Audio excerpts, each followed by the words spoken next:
Governor John Baldwin, please come to the room.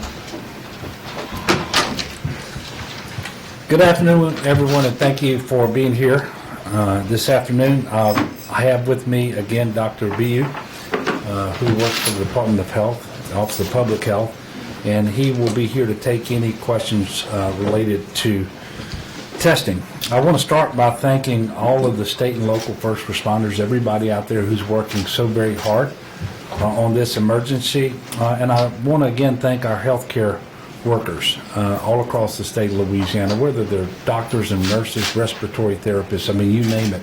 A lot of really, really good work by selfless people has taken place across the state of Louisiana, and certainly particularly down in the New Orleans region. Last night, I requested a major disaster declaration for the state of Louisiana from the federal government, so I directed that request to President Trump in order that we might receive additional support for state and local agencies as we continue to combat the spread of the virus and deal with all of those individuals who actually have the disease, COVID-19. As we anticipated and as we stated, and quite sadly, the number of cases in Louisiana continues to rise more drastically than we would like. As of today, we have 1,388 cases and 46 deaths. And that is 216 more cases than we reported at noon yesterday, and 12 more deaths since our report yesterday. I want to remind you that we are updating the numbers once a day now at noon, because it just became too much to try to manage with all the various testing labs and reports that had to be coming into the state and aggregated and to make sure that they were accurate and so forth. So we're going to do it once a day across the state, and this information is there for you. If you take a look at it, we have 1,252 individuals who are COVID positive. I'm sorry, we have 1,252 people in hospital beds that we're following. 271 of these people have tested positive for COVID-19. Another 981 have been tested or will be tested, and we are waiting for their results. So we call these individuals PUIs, persons under investigation. 94 individuals who we know have coronavirus, COVID-19, are on ventilators currently across the state of Louisiana. It is important to remember that with respect to the persons under investigation, that 981 that are currently in the hospital, if recent history holds true, somewhere around 60% of those individuals will test positive for COVID-19. The rest are in the hospital because of flu, other respiratory ailments that they have, and so certainly not all of these individuals, in fact, a minority of those individuals should ultimately prove to be COVID positive. But they are in the hospital, and they are taking up bed space because they need to be in the hospital, and they're using ventilators and so forth.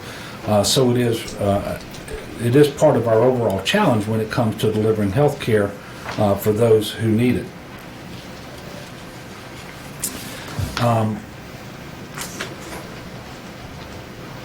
It's critical, and I've been saying this for some time now, and I know a lot of people are probably getting tired of me saying it, but it remains our number one priority, and this is where we're calling upon every individual in the state of Louisiana. It is critical that we do our part immediately. You can't fix what you didn't do yesterday or the day before, but starting right now and going forward, everyone has to do their part to reduce the spread of this particular virus.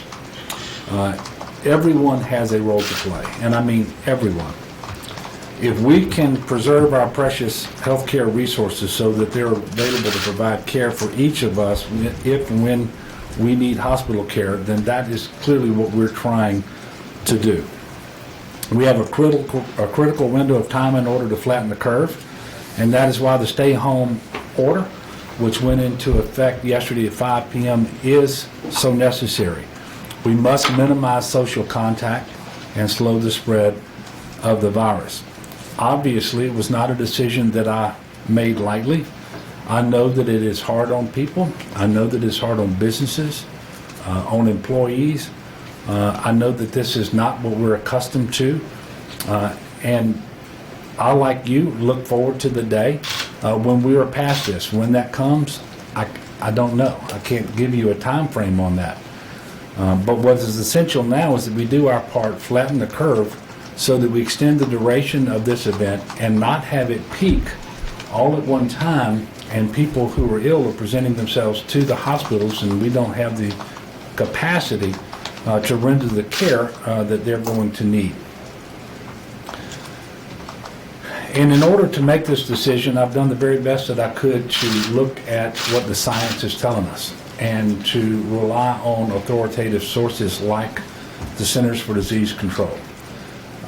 And looking into the information that's being provided from the folks here on the ground, the Department of Health, the Office of Public Health, talking to our hospital CEOs and so forth. But I also have had the opportunity, and I thank them for it, to have personal conversations with individuals such as Dr. Brett Giroir, an admiral of the U.S. Public Health Service, but also the Surgeon General, Dr. Jerome Adams, and even had a conversation the other night with Dr. Anthony Fauci. When we maximize the use of science to inform our decisions, we minimize the role of politics in the decision, and that's what we're trying to do here. There simply isn't any room for politics in this. So I need for people to take the order seriously. So far, I've actually been encouraged by what I have seen. The mitigation measures that we are taking now will pay off down the road when we see that curve begin to flatten and the demands placed on our healthcare system reduced. So I ask everyone, before you leave your house, is the trip that you're about to make important? Is it essential? Is this the second trip to the grocery store today? Can you wait till tomorrow, the next day, to go? And certainly this doesn't mean that you can't go outside at all. You can. You can go out, you can exercise, spend some time outdoors in your yard, take your dog for a walk, and so forth. And I understand that if you're an essential worker, and we identified those in the order, that you're not going to be able to stay home. And I want you to know that we're grateful for everything that you're doing, even as you travel to and from work, and what you're doing at work in order to practice social distancing and minimize contact and the spread of this particular virus. I also appreciate all of the employers, private and public, who have instituted large numbers of telework, people who are working from home, off of their computers and otherwise. That is very, very helpful. Right now, I think it's just imperative that we change our mindset on what it means to be a good neighbor. Being a good neighbor right now means staying at home, stopping the spread, and saving lives. Doesn't mean you don't check up on your family and friends and your neighbors. Give them a call. Get on FaceTime with them, Skype with them. I also want to remind you that we're placing all of our updates on the COVID-19 situation on our website. We have a dedicated page at gov.la.gov/coronavirus. gov.la.gov/coronavirus. Having and sharing accurate information is important for all of us right now. There are a few other ways that you can also be a good neighbor. The first is to donate blood. Our blood banks are in desperate need of donations. If you are healthy with no symptoms, I urge you to consider donating blood and giving that gift of life. And please understand that it is both safe to give and to receive blood. The second way you can help is by donating to a local food bank. Food banks are in dire need right now as well, and they need money most of all. And you can do that from home. Every dollar can provide up to 4 meals. This is something you can do from your couch without leaving the house. It also allows the food banks the flexibility to get the items they need without impacting the supply chain. I know that many people do not have the means right now to give, and that's understandable. But if you do have the ability to donate without causing hardship on yourself and your family, please consider making a monetary donation to your local food bank. And these donations can be made through Feeding Louisiana at bit.ly/LA-COVID-donate. And we'll have that information up on the website for people too. Finally, while everyone is spending more time at home, and some people are going to be looking for some things to do, I'd encourage you to go ahead and get on the computer and fill out your census. Let's get that information turned in. Obviously, it's not the most important priority, but it is important. And I'm reminding people, the notices from the Census Bureau went out a couple of 3 weeks ago. Most families should have them. If you have the opportunity to complete your census, please go ahead and do that. Before I open up the floor for questions, I want to remind everyone that today, for me at least, and for like-minded individuals, is a day of fasting and prayer. I've told you quite often I believe in the awesome power of prayer, and I want to thank everyone who has joined in on doing this along with me today. And my prayer is for the healing of those who are ill, protection for those who are on the front lines of our healthcare system, and guidance for all of our nation's leaders, that we can navigate this crisis together for the good of all our people. And I want to thank everyone again for being here today, and I'm ready to take your questions. Yes, sir. Governor, last week you said the New Orleans area was 7 to 10 days away from running out of capacity to deliver healthcare. In the disaster declaration request, I think you used the date April 4th. Can you talk about what's changed in that time frame? What looks better for us right now? I assume there's updated modeling. Well, first of all, better is very, very relative. And if you remember last week when I said that, it was the first effort at modeling that we had, and much of it was based on data that was relatively new, and that it was a worst case scenario.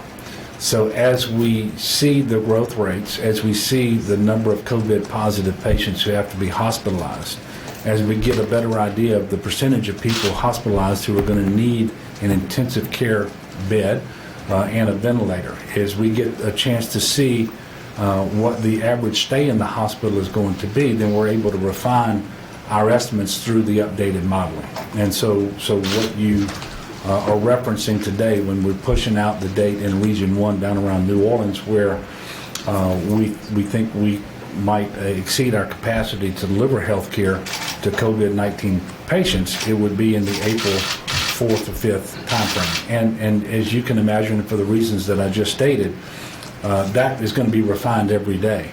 It is my hope, it is my prayer, it's the reason we implemented the mitigation measures, the stay-at-home plan, that this curve starts bending, because that's the most important thing. And I don't want the people of our state focusing primarily on the surge capacity. We're doing everything that we can to increase that capacity. But what I want people focusing on are the things that they can control, and that is themselves, and whether they fully comply with the mitigation measures that we have in place around social distancing, stay at home, and so forth. That is the most important thing for people to focus on. This is two parts. We have to flatten the curve so we don't put the demand on our healthcare system all at once, and we have to increase our capacity within that healthcare delivery system. Yes, sir. Kind of following up to that, you talked about the models and the forecasting, the data and the models that you have right now. What is that possible overcapacity, that overwhelming? What is that going to look like? What does that necessarily entail should Louisiana reach that? Well, first of all, it's obviously would be something that would be terribly unfortunate, because we know that the overwhelming majority of people who receive care when they need it and that is appropriate to their condition, they're going to survive this. If we overwhelm our capacity to deliver that care, then we're going to have less people who will survive that could have. So obviously that is the worst possible outcome, and that is why we have to flatten the curve and surge our capacity to deliver health care. But this is the exact same situation that is playing out in multiple places in the country right now, and I know that people saw the governor of New York this morning, for example, talking about this, but you've seen it play out in other places around the world. That's what we do not want to happen here in Louisiana.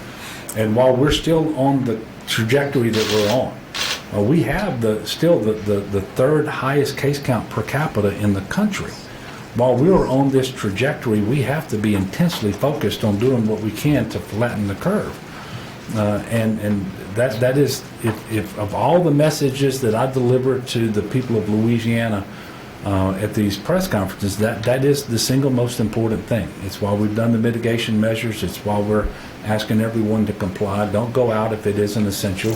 Minimize contact. Practice all the measures that we've talked about. They remain important. And we don't necessarily repeat them every time, but it is still important to wash your hands frequently for 20 seconds with soap and water. If you don't have access to soap and water, use hand sanitizer. Stay 6 feet away from people. Make sure you control your cough. If you are sick, do not get around other people. And understand that the most vulnerable people in our state remain those who are older and those who have chronic health conditions. And so,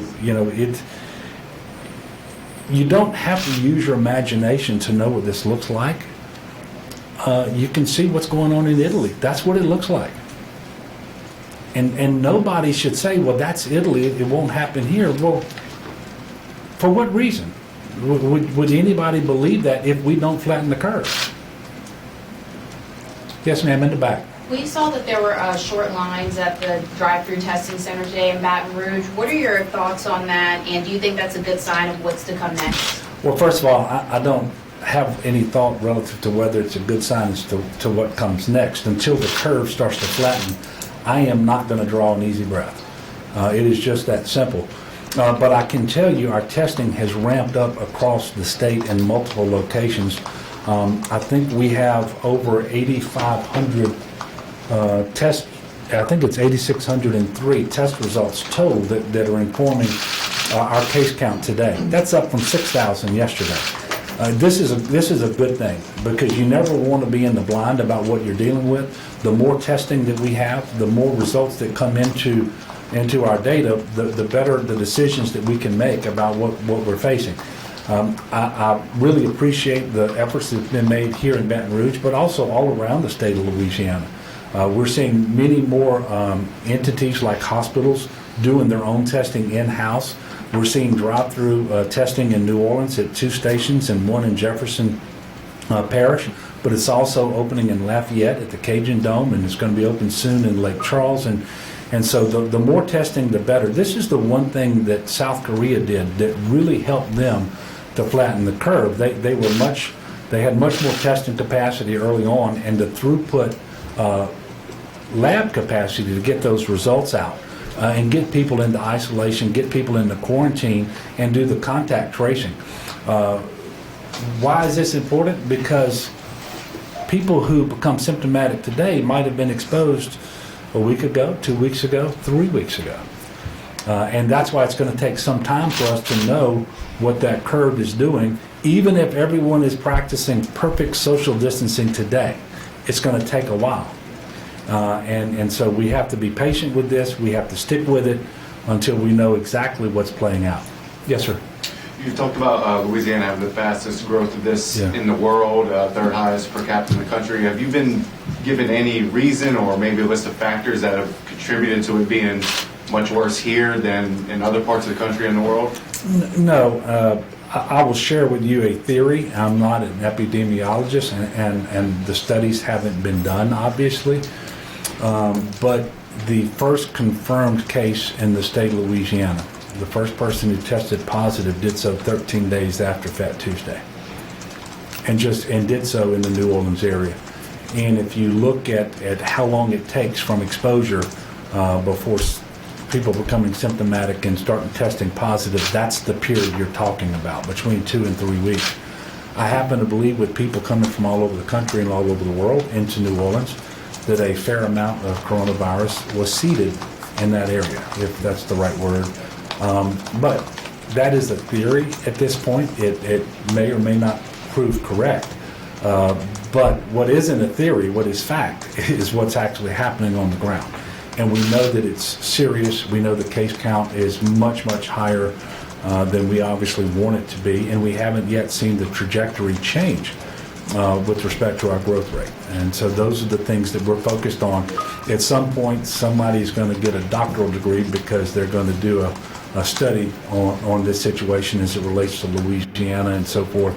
And I'll be interested in reading it. But until then, we just have to deal with the facts. Melinda Negre. Governor, President Trump today talked about he wanted the economy to be back up and working by Easter, which is less than 3 weeks, and he seems to be tilting more towards wanting businesses to reopen. Do you think that's a realistic timetable for Louisiana, or is that too optimistic? Well, I think it may be a realistic timetable for certain places in the country. Until we see the curve flattening and we can see daylight at the end of this tunnel, it's hard for me to pick a date on the calendar and say, by this date, we believe we're going to be out on the other side. Look, nobody wants people to go back to work more than I do. Nobody wants these businesses to open. Nobody would love more than me for this to play out between now and Easter, and on the Monday after Easter, which is, by the way, is the day that my proclamations expire. But I have every intention of looking at the facts as we approach April the 13th, and if necessary, we will extend some or all of the measures that we've taken. And quite frankly, it's hard to see the economy coming back and businesses opening in a robust fashion and people resuming their visits to Louisiana and tourism picking up where it left off if we are struggling to deliver health care in the state of Louisiana. And so I think the best thing for us right now is to focus on these mitigation measures, making sure that they are effective. And to the degree that we are successful, we will hasten the day when we can reopen all sectors of our economy and get things going. Look, we had the 4th fastest growing economy in the country when this hit us. I want that to happen too. But my first priority is for the health and safety of the people of Louisiana.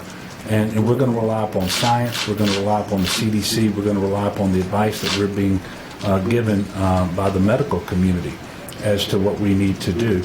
And until we tackle the medical challenges in front of us, it is very difficult for me to see the economy coming back under any circumstance. Yeah, Greg. It seems less and less likely that school will resume this year. If it does not, will those students be, all of the students, testing has been waived, will they be passed along to the next level? Yeah, I don't have an answer for you on that question. It is a good question, and I'm not trying to dodge you. I just haven't heard from the Department of Education and what their plans are, and I know they're going to be working on this going forward. Right now, we have not called off school for the rest of the year. They're scheduled to reopen on April the 13th. That may or may not be possible for the reasons that we've been talking about here this morning.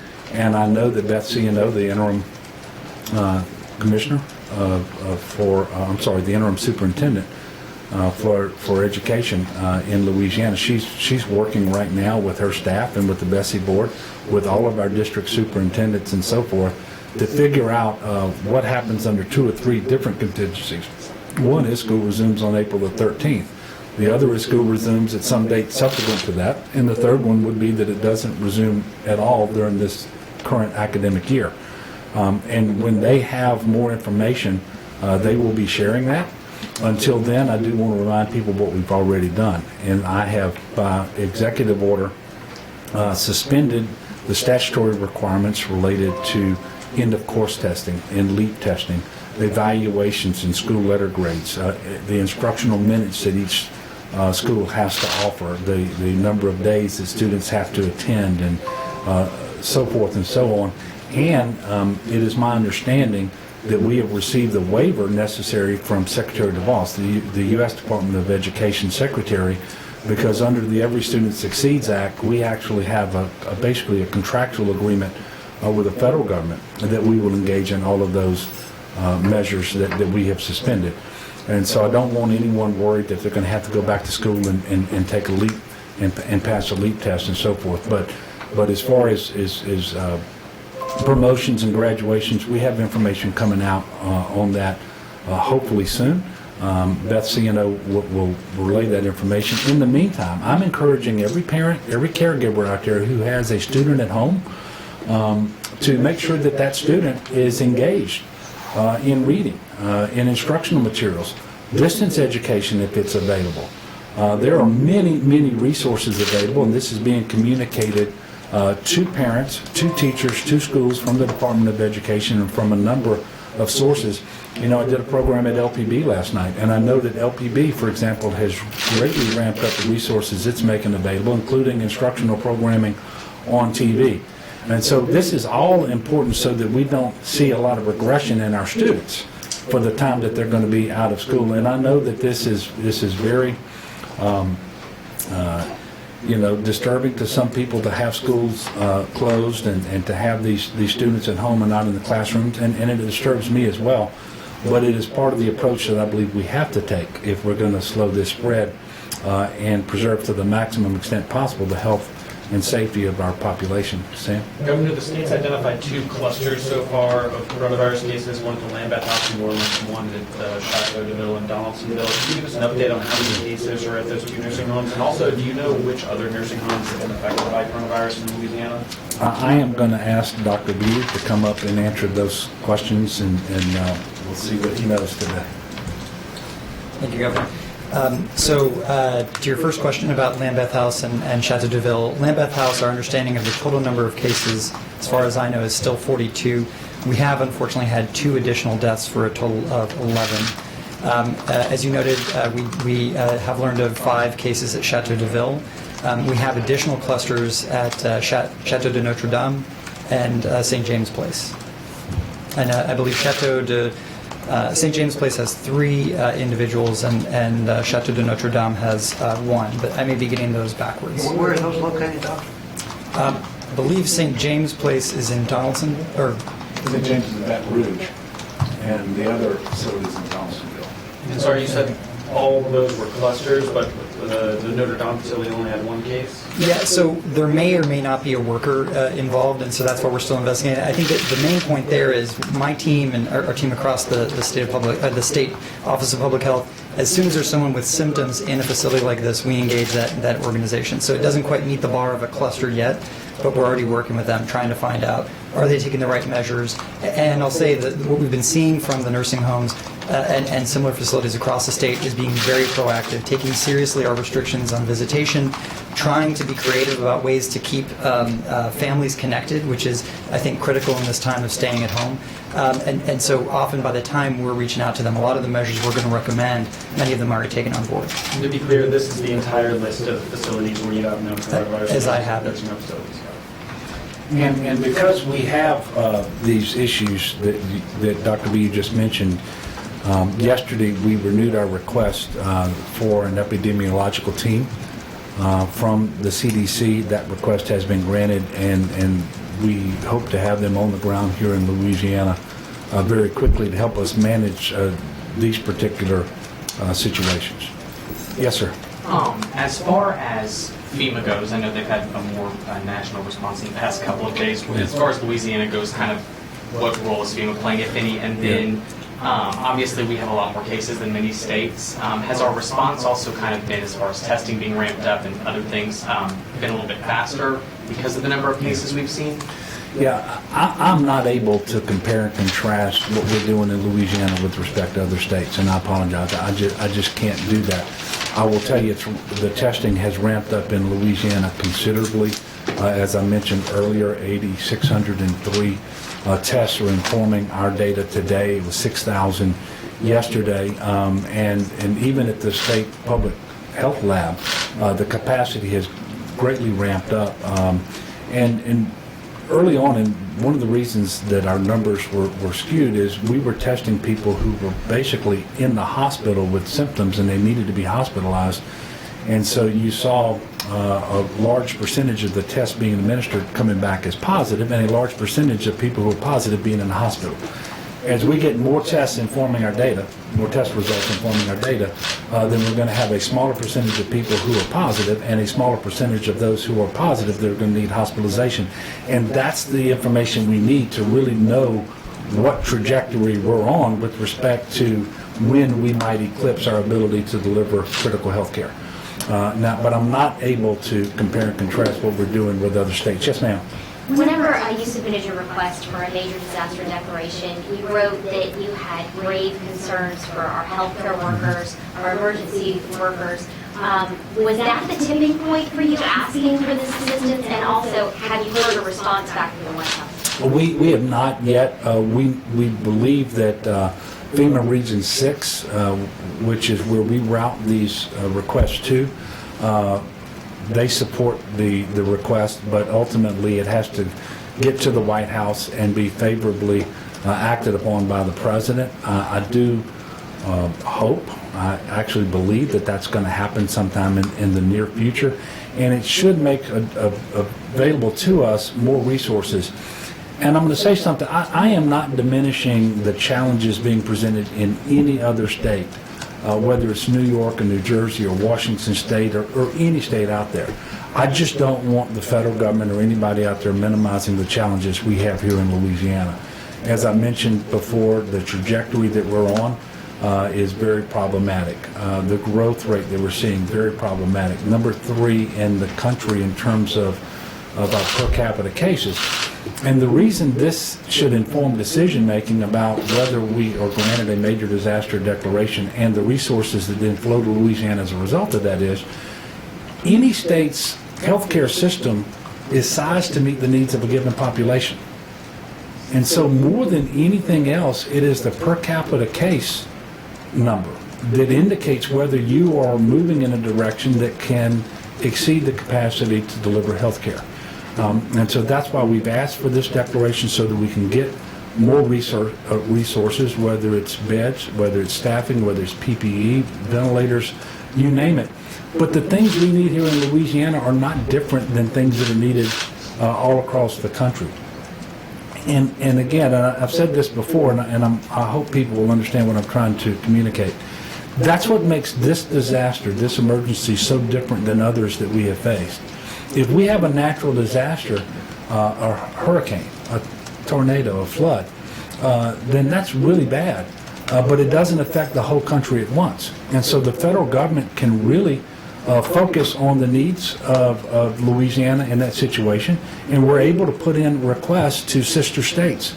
And we love to help one another, but right now there's not a lot of help forthcoming from other states on our critical needs, because these are the critical needs the other states have as well, and they're keeping those resources and those people to meet their own needs, and I fully understand that.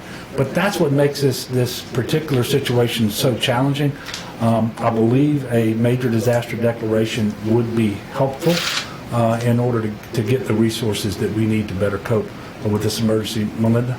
Governor, in that letter you talked about trying to use hotels in some sort of hospital capacity. Have you started conversations with hotels, and are you talking? Can you explain a little further what you're talking about and what you see happening in those spaces?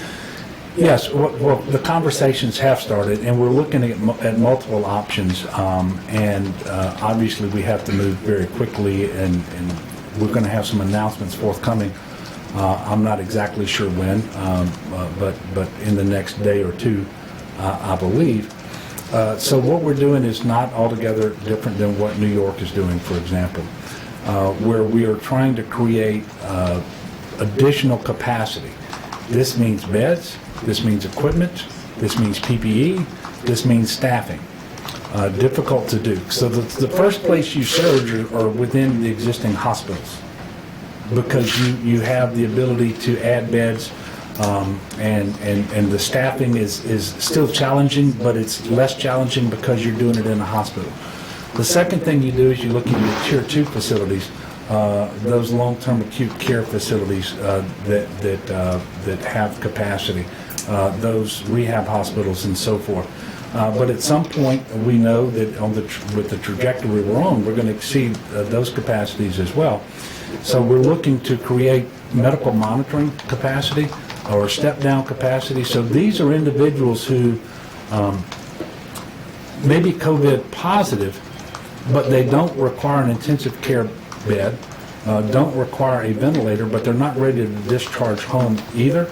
And if we can get them out of those beds sooner in the actual hospitals, then we can increase that surge capacity of the hospital itself. And so we're going to be creating a number of beds, and we're looking at different options, not just in New Orleans, but around the state, but New Orleans first, because that is where the greatest need will present itself the soonest.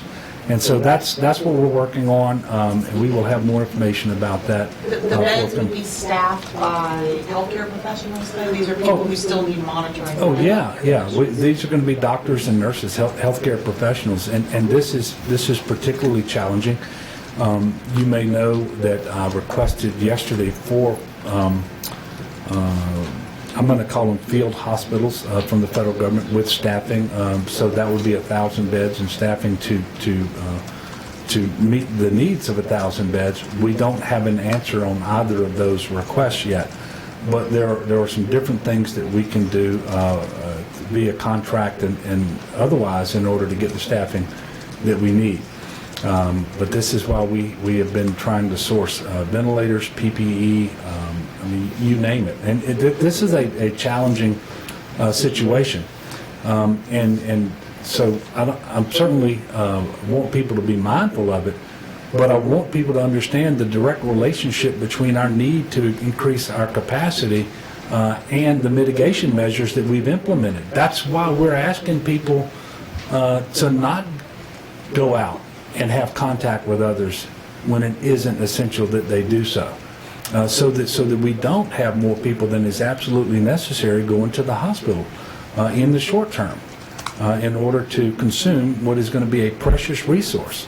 And that's going to be that hospital bed. It's going to be that ventilator. It's going to be the time and attention of a doctor and a nurse and a respiratory therapist and so forth. That's why we're doing what we're doing, is to minimize what's going to be needed on the other hand with respect to our surge capacity. Yes, sir? How close is LDH to adding recovered patients to its dashboard? You know, I'm going to let Dr. Bu answer the question. It's difficult because, well, first of all, I think our first case is 2 weeks and a day old, right?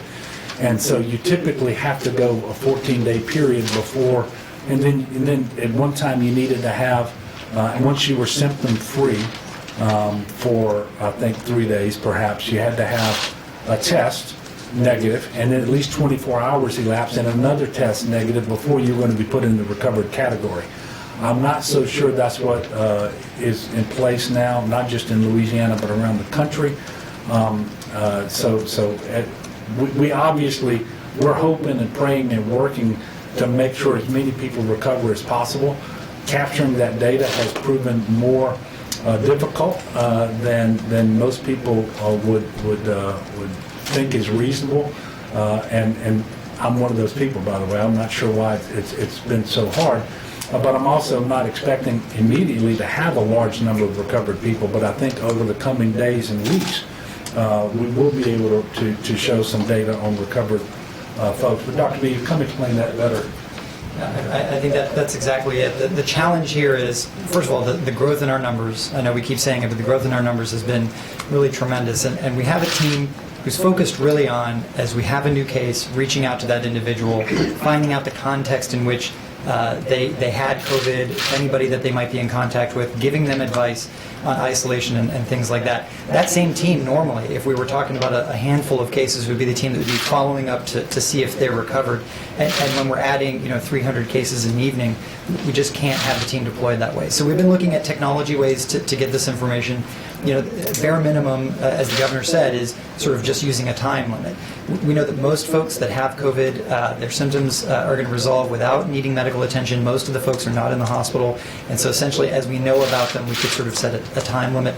We would like to have a little bit more information. More importantly, we would like to be able to support those individuals who are being diagnosed in the community. We know the strain this is putting on primary care providers to continue to give them advice as well. So we're looking at solutions right now to serve the more important purpose, which is continuing to give advice to the patients in the state. And we think that that could also serve the purpose of giving us a resolved number.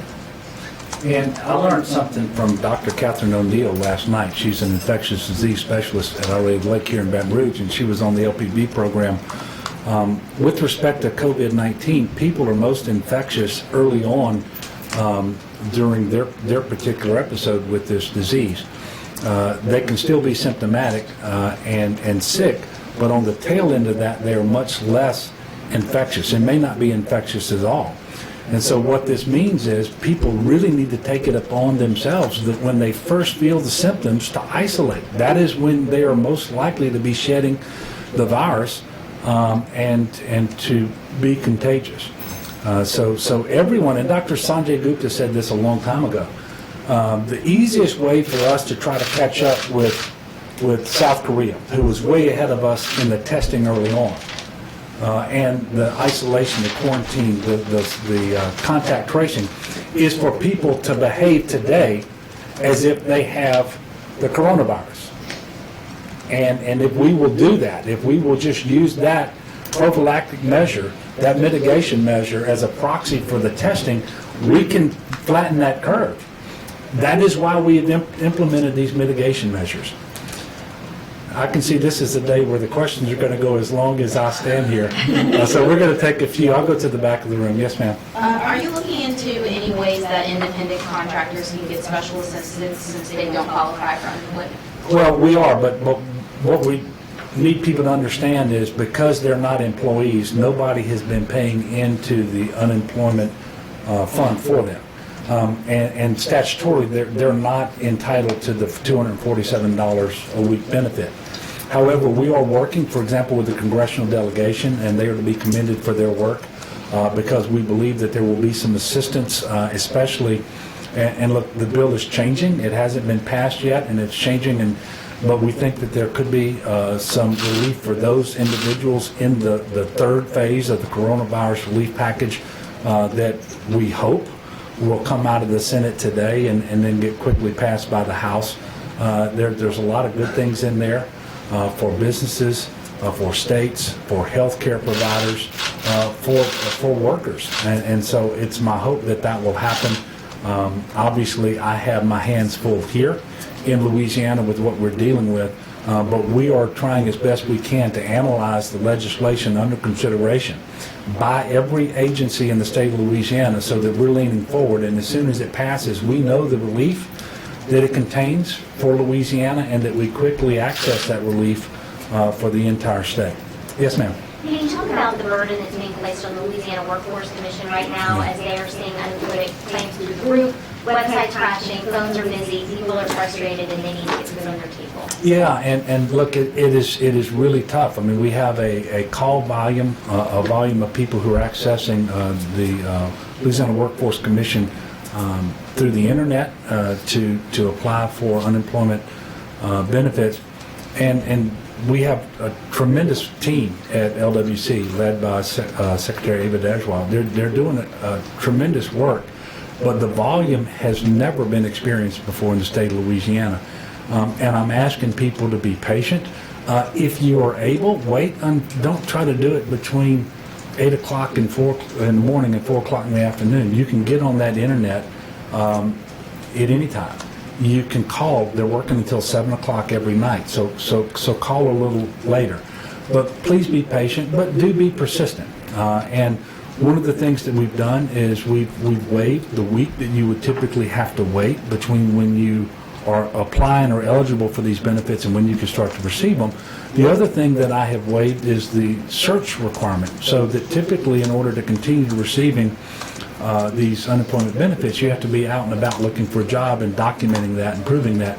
So we waived those things, and for the benefit of employers out there, this period of unemployment, these claims are not going to count against their experience. So that's going to be helpful to those employers. Greg? Have you secured the VA hospital? You had asked the president. I think specifically asking. We don't, and look, that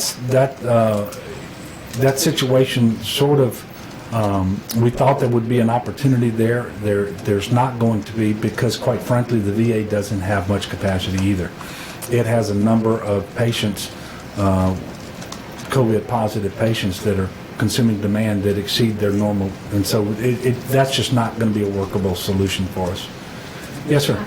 Between food bank shortages that you mentioned in your letter this morning, more difficult access to school lunches, and now trouble with the economy, what are the odds people go hungry in the next months? Obviously, we're working very hard to prevent that from happening from a variety of perspectives. One is the logistics necessary to keep agriculture moving in the country and in our state has been preserved. Those are essential businesses. The logistics chain, in order to make that happen with respect to trucking and warehousing and food delivery, the grocery stores themselves have been deemed essential infrastructure and workers essential. We are still working with our school food service offices. The Beth C&O is doing that through the Department of Education to try to keep feeding sites open. We are looking at new opportunities that we may have and trying to get waivers necessary to fold in additional entities on food service and perhaps even restaurants, and it could be a way that they could keep their doors open and keep some income coming. But all of this is very serious. And look, I am mindful that on our best days in Louisiana, 25% of our children were challenged with nutrition. These are not our best days. And so we need as much help as we can get in this area. You know, we're mindful of these challenges, and we are certainly doing what we can to implement strategies that are going to help address nutrition. And by the way, nutrition is very important throughout life. The other area where it's most important is for elderly people who may be homebound. And so we're greatly ramping up food delivery, meal delivery through Meals on Wheels and Councils on Aging and those sorts of programs as well. So I'm going to take one more question, and that's going to be it right here. You mentioned earlier you were encouraged by what you've seen so far from the public and from the residents following your stay-at-home order and other restrictions you put in place. What, I guess specifically, have you seen that has made you encouraged? I know it hasn't been around for super long, it's just today. Yeah, well, I'm seeing leaders, political leaders, business leaders. I'm seeing religious leaders come out and embrace and endorse the measures that we've taken as being necessary, encouraging people to comply. We are seeing much more compliance, and this is relatively anecdotal, and you probably are doing much more riding around than I am, but we don't see the traffic out on the street that we were seeing before. And so just all of this, and in talking with other elected leaders, mayors and so forth, I know from speaking to the mayor of New Orleans, she told me she's seeing a lot more compliance, for example, in New Orleans. And so we still have a ways to go, however, because I know we're not perfect, and I know that there are still individuals out there who maybe haven't taken this seriously yet. I implore them to do so. We're running out of time. Again, everybody has a role to play, and it's critically important everybody play that role, and it is to comply with these mitigation measures, stop unessential travel, stop making contact with other people, and just do it because you're concerned about your neighbor, you're concerned about your brother and sister, and it's just important that we do this. Look, I want to thank y'all for coming out today. We will let you know when the next press briefing is going to be. I will finish as I typically do, and that is I'm going to ask everyone to work as hard as you can so that we can flatten the curve as soon as possible. And for some of you, and even though I know there's a lot of anxiety out there, the work I'm asking you to do is stay at home. Stay home, stop the spread, and save lives. And I do encourage everyone to join me in prayer so that we can get through this as soon as possible and in the best shape possible. Thank you all. Have any other members of your cabinet been tested?